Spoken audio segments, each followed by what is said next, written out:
How much did you make in the last financial year, Mr Banducci? Senator, that's available in our annual report. I'm simply asking you the question, Mr Banducci. How much did you make in the last financial year? Senator, as I said, it's available in our annual report. I know it's available in your annual report, Mr Banducci, but I'm asking you, in front of a Senate committee, how much you made in the last financial year. I mean, what's your reluctance to disclose that? Senator, my base salary at Woolworths is $2.6 million. And then I get a short-term bonus and a long-term bonus depending on our performance relative to the metrics I've just talked about on top of that. And what did that add up to, your total remuneration in the last financial year? As you would see in our annual report, I think it is $8.4 million in total, Senator. Hi, welcome to another episode of ColdFusion. That was Woolworths' outgoing CEO being grilled in Parliament about whether Australians are paying too much at the grocery checkout. For anyone outside the country, Woolworths is one of Australia's two supermarket giants. Along with its rival Coles, the pair dominate what Australians eat, drink, and pay at the register.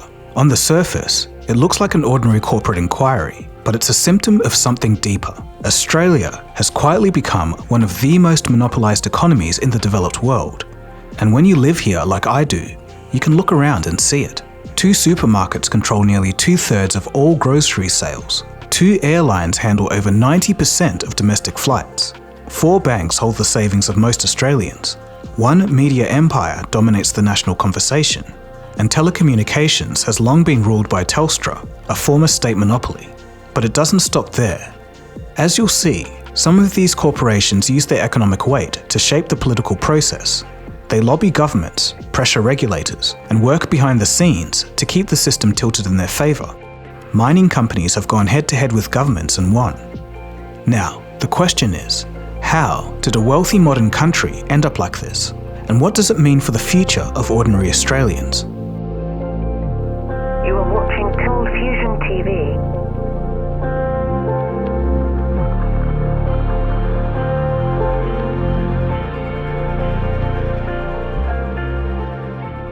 Money buys influence, and influence protects money, which buys more influence. Once that cycle takes hold, it can shape entire markets and, at the extreme end, entire countries. Now, just for definition's sake, Australia is actually full of duopolies and oligopolies, rather than strict monopolies. The former is when 2 companies or a few companies dominate an industry. The result is the same though, concentrated power in the hands of a few companies.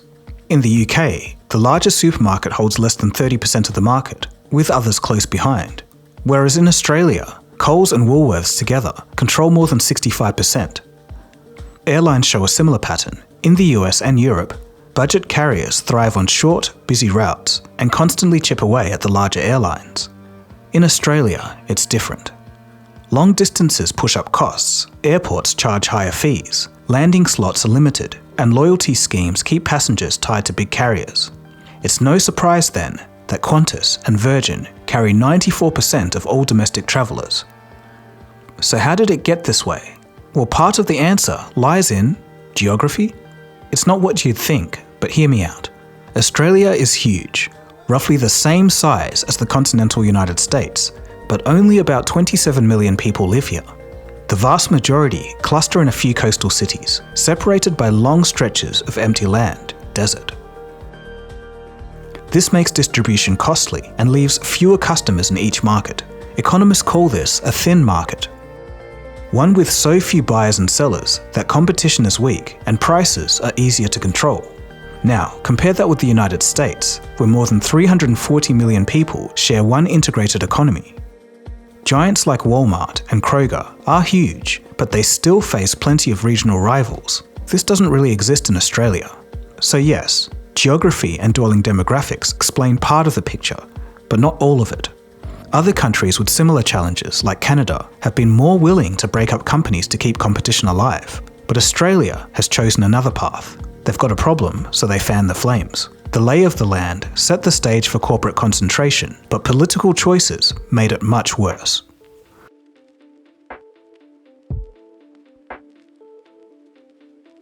Corporate power doesn't always shout. Sometimes it's quiet, buried in policy papers or whispered in back rooms. Other times, though, it's a relentless ad campaign on TV.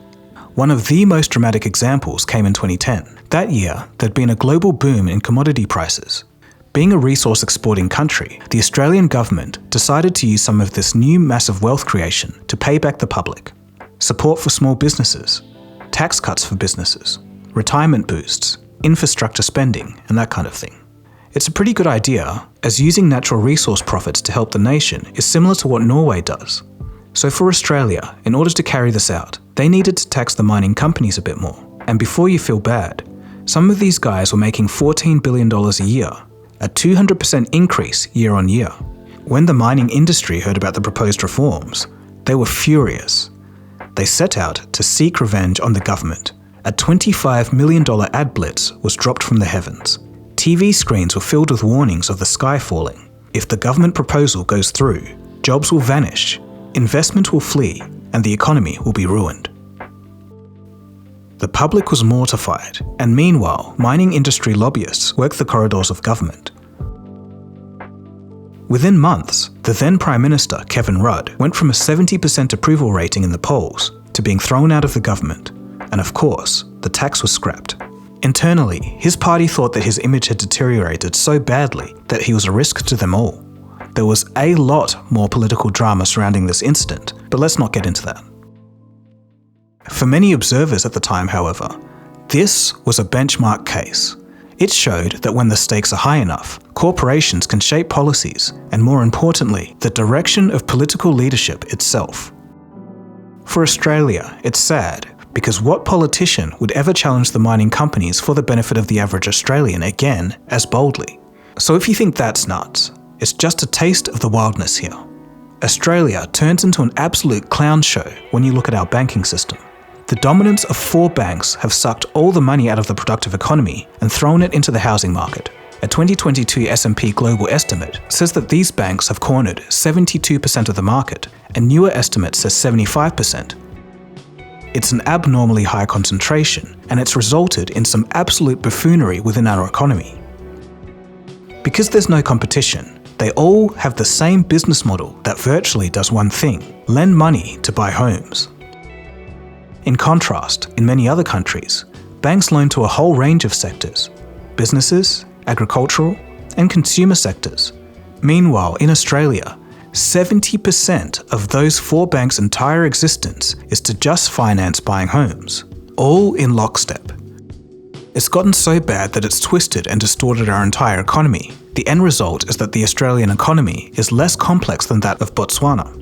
Australia ranks 105th on the Harvard Economic Complexity Index, behind countries like Botswana, Zambia, and Pakistan. That's something I learned about when I first arrived here, and it's always stuck with me. Before anyone starts yelling, "Hey, Seppo, go home," let me explain what it means and why it matters. The quasi-monopolization of big retail brands makes it even more difficult for smaller competitor brands to gain a foothold in the market.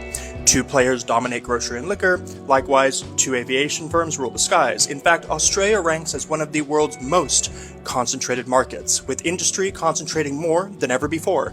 This drives up prices, stymies competition, and reduces innovation. Even worse is that these big players aren't going anywhere. Research by the OECD and Macquarie University found that between 2007 and 2021, monopolization led to as many as 6,300 fewer employing firms than Australia would have had otherwise. That's a lot of potential innovation and jobs lost thanks to Coles and Qantas. And it's dragging Australia down, worsening 6 positions on the Harvard Index in the last decade.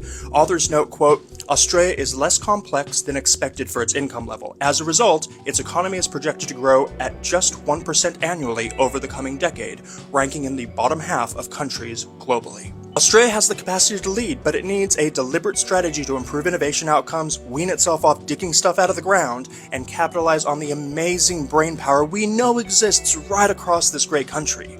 What's one change you think would be most beneficial to improve Australia's innovation performance? Due to this crowding into only providing home loans, the Australian housing market is now worth $12 trillion. For a country of this size, it makes no sense.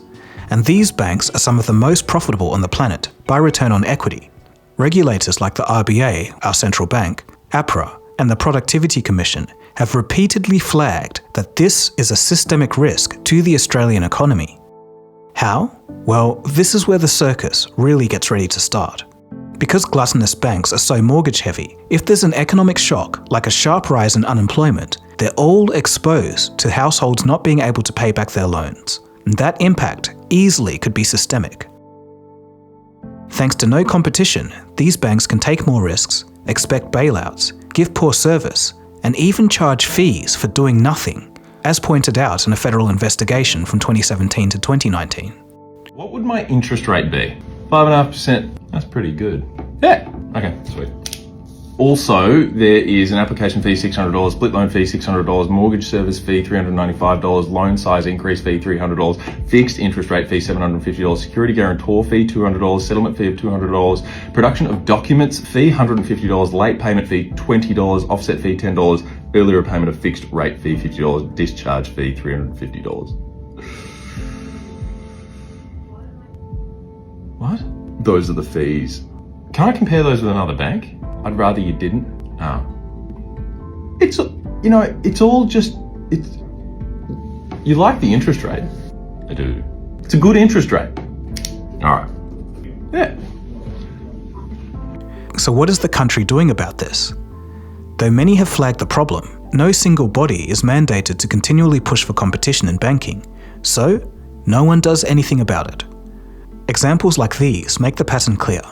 Once companies reach a certain scale, and leverage shapes the rules, and rules protect that size. And that's how the game goes. It's how the corporate power grows.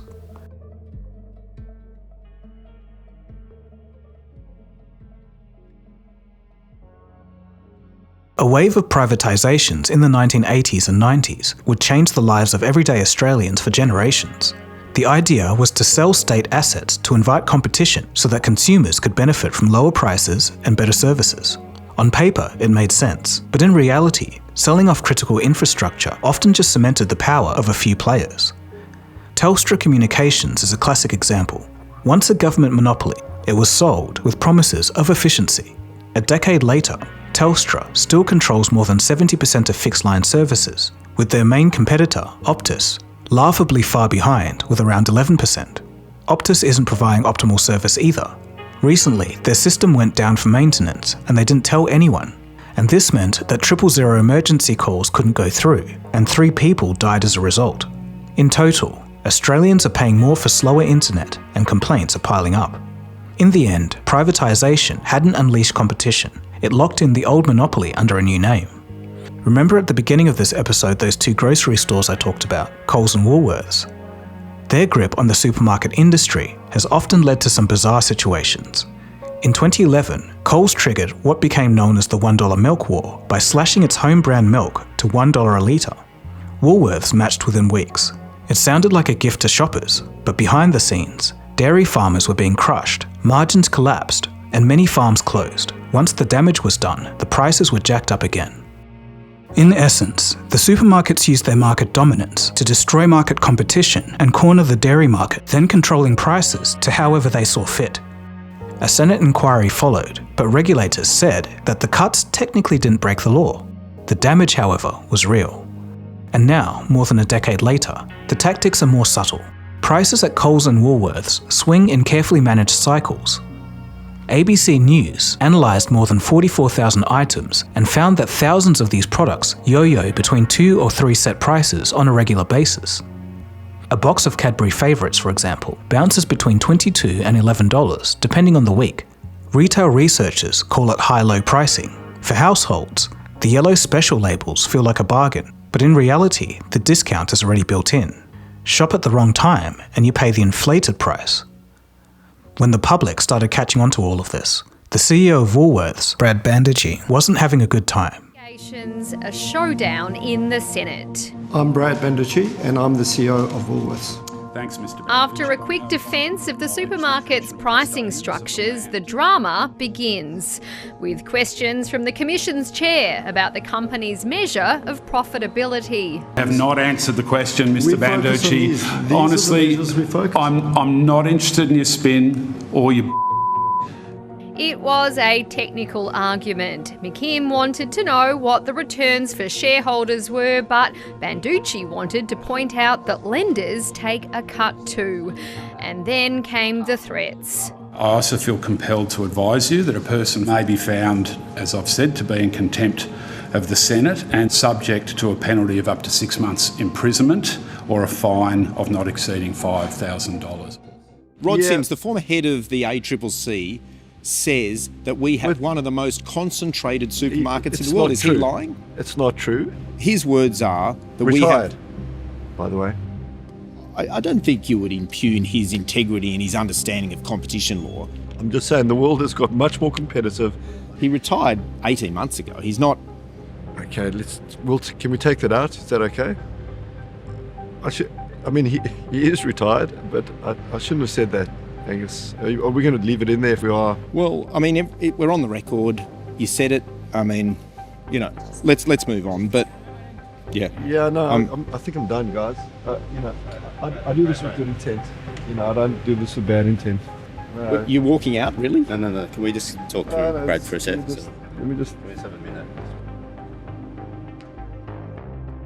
Eventually, due to public pressure, he was kicked out of the job, and the new CEO wasn't faring much better. Companies profiting off price gouging during the context of cost of living crisis. Thank you for reaching out to talk to us. We're doing everything that we can to recognise that customers are doing it tough and make sure that they're able to get great prices and products. I really don't believe that. Millions of people in Australia right now have to skip meals in order to survive so that you can continue to make big bucks while working class people suffer. Can you sleep at night knowing that? I know that our team are doing everything that we can to support our customers. We understand that it is an incredibly difficult time right now. We have lowered prices, and you can see that right through our store. We've got some great value for our customers, and that's a tribute to the leadership. I don't believe that. Thank you for sharing your Woolworths is actually being hauled before the federal court for actual shams with the supposed discounts that are being promoted. You're entitled I don't think working class people buy that and accept that. Thank you so much for sharing your views. We appreciate it. We're doing everything that we can. It's not views, it's like reality that millions of Australians right now are struggling so tough, and you're the one behind price gouging and profiting off this. It's actually illegal to videotape someone without their permission in New South Wales. Well, we don't appreciate it. I don't think it's right that ordinary people have to be starving and skipping meals, so that your company's making uber profits We've just walked past Aldi. off food. That should be a human right. Feedback on the team, talking to our team who are serving customers every day, doing the very best. Yeah, I'm sure they do, and workers as well are actually suffering because of the profits that your company is making. Shame. And this whole thing becomes kind of noticeable. Whenever I travel, I do notice that supermarkets have more choice, and it's clear that we're being ripped off. For example, Tim Tams, which are an Australian product, are cheaper in Dubai and England than Australia. There's no reason for that. A product that is manufactured in Western Sydney would cost more at a supermarket in Sydney than it would at a supermarket in London. And really, there's no stopping these grocery prices. Have the fucking grocery prices gone up again? No fucking way, bro. It's the size of my hand. Yeah, boys, we're cooked. We are cooked. Like, holy look at this shit. $11, $12. I thought that was it.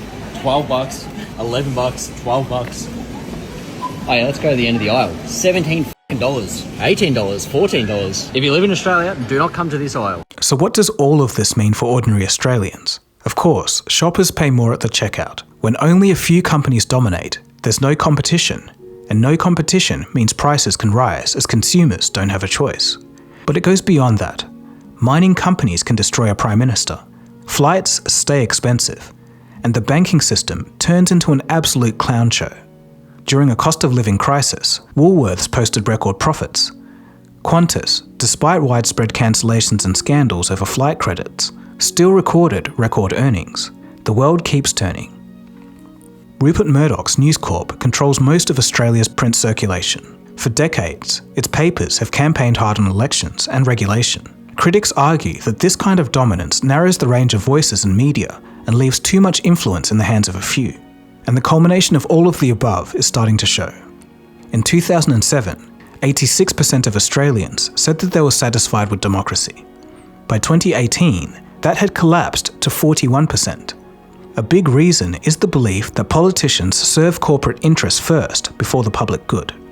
A Guardian/Essential poll in 2024 found that 75% of Australians believe that MPs enter politics for personal gain rather than public service. And that's the deeper cost of monopoly power. It isn't just groceries, flights, or phone bills. It's about trust. When citizens believe that the rules are written by corporations instead of people, democracy itself begins to look hollow. In recent years, there's been inquiries into the influence of supermarkets, banks, and the airlines. The ACCC, Australian Competition and Consumer Commission, has pushed for more authority, yet reform has moved slowly. Since the 1970s, more than a dozen reviews of competition policy have come and gone, and when updates finally arrived in 2017, critics said that it was still a dog with no teeth. For example, the ACCC opposed ANZ's takeover of Suncorp Bank in 2023, but it was overturned in 2024. But there's a small bright spot. Disruption shows what's possible. Aldi's arrival forced Coles and Woolworths to cut their prices and rethink how they've treated suppliers. Costco has had a similar but smaller effect. When new competitors break in, even the giants are forced to adjust. But in the meantime, the only way Australia will improve is for Australians to understand and call out what's going on. And this is my attempt to do that. So you may have noticed that a lot of data and statistics was used in this video. Learning how to read data has been essential for me to understand the world around us. If you want to learn data analysis, or simply just want to brush up on it, our sponsor, Brilliant, is a great place to start. Brilliant is the best way to learn subjects like computer science, data analysis, and AI. But in a way that's interactive and hands-on. Brilliant gives you puzzles and step-by-step challenges where you learn by doing. It's proven to be 6 times more effective than watching lecture videos.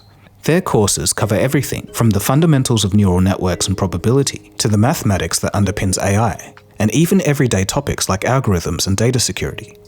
And because all of their content is crafted by experts from places like Stanford, MIT, Caltech, Microsoft, Google, and more, you can trust that what you're learning is not just accurate, but also useful. Learn at your own pace, brush up on a project for work, or just for your own self-development. If you want to level up your skills for work or personal projects, I highly recommend checking it out.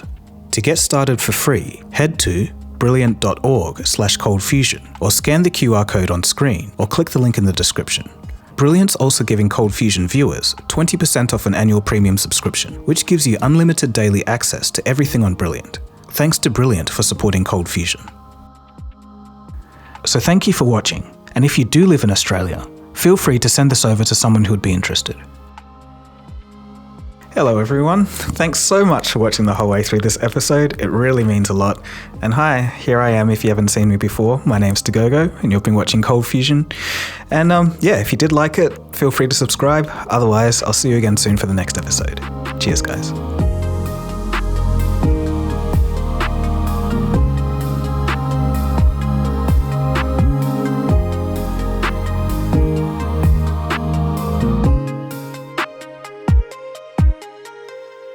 ColdFusion. It's new thinking.